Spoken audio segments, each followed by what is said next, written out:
সবকিছু নিয়ে নিচ্ছে, বুঝছেন না? আপনার কাছে তো প্রতারণা করছে টিটি।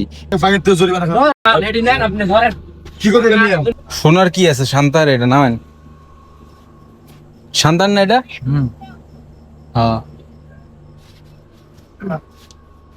আপনার নাম ওখানে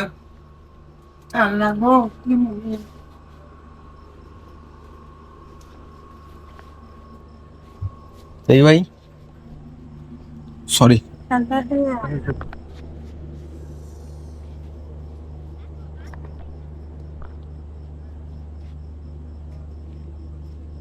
এদিকে এদিকে এদিকে এদিকে আসেন, এদিকে আসেন। তা আপনি 100 টাকা নেন, বুঝছেন?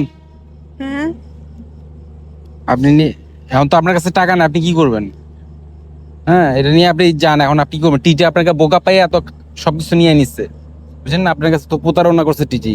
100 টাকা লুকায় রাখেন, ঠিক আছে? যাতে আপনি লোকাল ট্রেনে যাবেন বগুড়া, যাতে ওই টিটিকে বলবেন যে আগে টিটি বলছে আমার সাথে প্রতারণা করছে আগে টিটি, ঠিক আছে?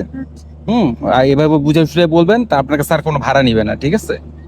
হ্যাঁ, আপনার কাছে আর কোনো ভাড়া নিবে না, এভাবে বুঝে শুনে বলবেন। আমি আমি যাবো দিনাজপুর। এবার বুঝে শুনে বলবেন, আর টাকাটা লুকায় রাখেন, দিবেন না, ঠিক আছে? আর লোকাল ট্রেনে করে চলে যাবেন বগুড়াতে, ঠিক আছে? হ্যাঁ, বাজে কয়টা? 3টা। আপনি আপনি এখানে বসে থাকেন, ঠিক আছে? এখানে ওই ওই দিকে যান।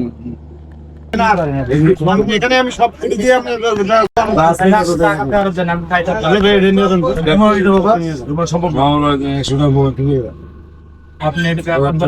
টাকা ফাইন তো জরিমানা আপনি ধরেন কি করে নিয়ে এটা কি করে নিয়ে আপনার 100 টাকা আমি দিচ্ছি। না না না সেটা না আপনি ধরেন, আপনার ব্যবহার খুব ভালো লাগলো, আপনি পারবো না বাবা না আপনি জানছেন ওর মাল দিয়ে টাকা আমি খাইতাম না, ধরেন আপনি আরে, পারবো না বাবা। আবার টাকা নিয়ে রাখেন না তো ধরেন। আরে বাবা সম্ভব না থাকো না থাক আমি বললাম তো আপনার আমি দিচ্ছি 100 টাকা, আপনি নেন। এখানে থাক এখানে থাক সমস্যা নেই কম শুনে আপনি রাখেন না, খাইতাম না। আমি বলেছি